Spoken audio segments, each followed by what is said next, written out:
The single biggest thing I can do for you is to share some of my philosophy. People in this room have used that philosophy to make hundreds of thousands of dollars. And that's not an exaggeration.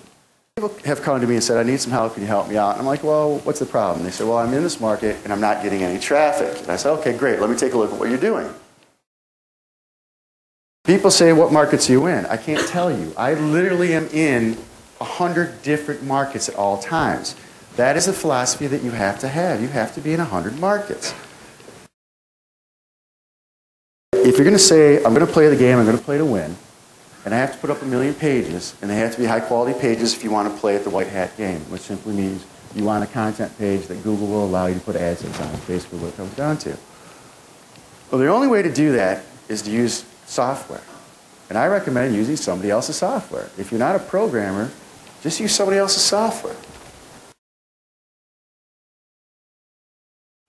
Blogs, people think blogs are only for SEO. That is not true. I don't use blogs just for SEO stuff. I will optimize a blog so it gets the natural search engine traffic. But I also have a model that says this: build a community and find a reason to bring them back to the blog site. Where do you get the content? You can either pour your heart and soul into it, as Olga was telling me. And my mother is into alternative medicine. She's got a blog. She likes to write about alternative medicine so the world knows how great it is. That's what she does for her content. But what I do for my content is I set up the blogs, I set up the Amazon sites, I set up the other data feed sites, then I have engines, I have the software go over that I told you about earlier, crawl the sites, and then publish that to my blogs. It works theblogger.com. There's a friend's wife that does blogging for me. You cannot always do automated blogging. Sometimes you have to get dirty and control it the way you want it to work yourself. So you hire someone to do it. Blogger is the easiest to use by far. So I do use blogger.com. That is not supposed to say don't use it. It says don't use it exclusively. Because I say go wide, because I say build multiple sites, if you've got 5 sites, you've got to figure out where you're going to send all the traffic. So it's simple.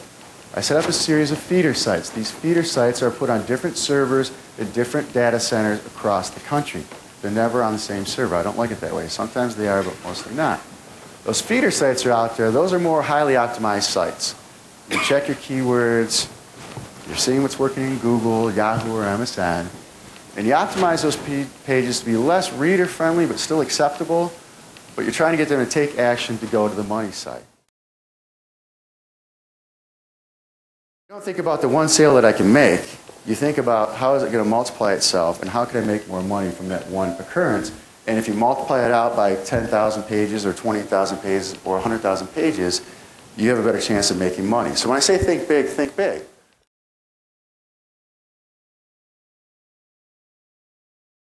These are the sites I'm talking about. Does this look like junk to you? One of the sites built with WordPress.org and my Amazon script. It's content, it's pictures, it's pretty, it's better than Blogger, but Blogger's great. I use it every day. This is what it looks like. This isn't my page. That's not my AdSense account. This is not my page. It's somebody that I helped that's related to me. That's what the site looks like. Is that spam? It's not spam. It's there. They can click it. They can buy it. They can hit the ads. They can hit this. It's not spam. It's content.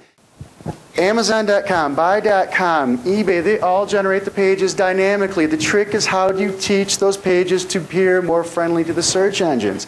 That's all you're doing.